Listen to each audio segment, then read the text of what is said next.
Hi Kitty, kamusta ka today? Good afternoon. May hapon, everyone. I'm okay. As you can see, the weather's getting better. Kit, were you able to celebrate the King's Day celebration in the Netherlands? Siyempre, pero secret lang. Yeah, I was able to. Simple celebration lang. How is the former President Rodrigo Roa Duterte? I would say he's okay. Today, he ate lunch, but he can't remember what he ate. Basta karne. Pero kumain pa rin siya ng snacks. The same, yung pancake, gluten-free nuts, and Coke Zero. Is he aware of the celebration of King's Day by any chance?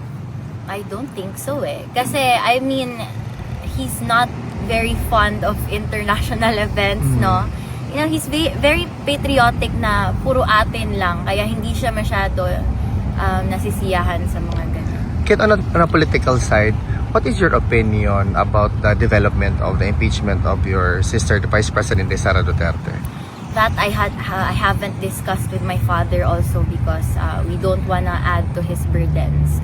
With that naman, I have no comment with the political side of it, no. But I know my sister. I know that she can be many things, but she's not a thief. She's not dishonest. Ayun talaga. So I know that she can withstand what she's going through right now because she has her truth, and at the end that will prevail. Kit, in Congress right now, there are really young, outstanding congressmen, Yes. like Congressman Leviste. I've mentioned them just now to my father, Congressman Leviste and Barzaga. Barzaga, correct. And he's quite fond of them because I think he respects people who are like him, outspoken and brutally honest. So he's fond of them. He mentioned their parents kasi halos kabatch niya, kakilala niya. So ayun. What's your opinion about this congressman becoming younger and younger in the lower house?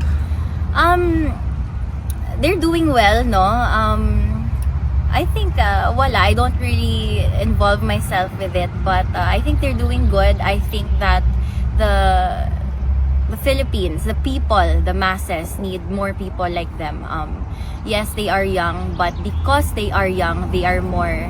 Usually, kasi when you're younger, you're braver and you have a stronger sense of fight in you, ba? So I think, yeah, in general, we need more people like that. Is there something that the former president wants to relate to the supporters or the Filipinos in general?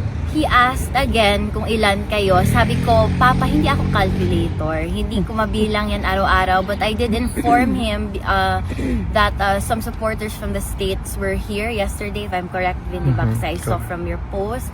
Although hindi ko na-mention yung taga-Ireland kasi ngayon ko lang nalaman. But I said na there are a lot of supporters from all over the world coming to visit you here, and ayun, they're waiting outside. Will you be staying here longer with us?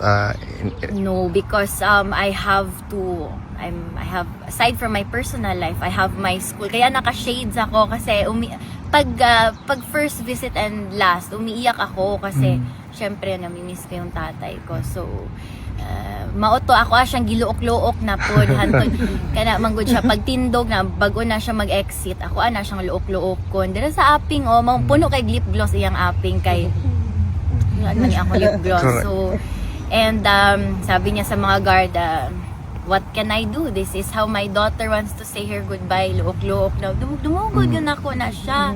Antod na siya maana na siya matumba. But, you know, secretly, he likes it. He's very happy. Pag alam mo yung pa-exit na sa corridor, yung akala niya wala nang nakakarinig, sila na lang nag-guard. Well, what are daughters for? Do you have a daughter? And then, ayun, pinagmamalaki niya yung ganong moment. Kit, just to conclude this interview, is there something you want to relate to the Filipino people's unwavering support to your family? You know, no, it's you may find my message redundant, pero all I can say is thank you time and time again, because time and time again you prove that you are here, you are with us, you are standing with us and with the truth. Every day I see these new people coming to visit here, and I fly here every few months for my father, so I know how emotionally, mentally, and physically taxing it is. So, for me to think of people who don't even have a personal relationship with him but are making that effort and taking the time, daghang salamat sa inyong tanan. Maraming salamat sa inyong lahat. This is not something we take lightly. The whole Duterte family, we remember always. You know that.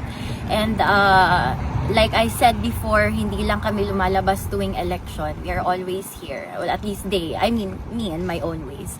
But maraming salamat sa inyong lahat, and every one of you here, daghang salamat sa inyong tanan.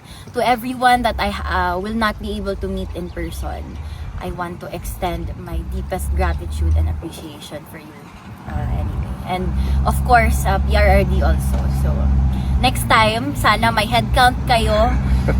Mag-headcount na kayo bago ako pumasok kasi hindi ko yan kaya, para masabihan natin siya.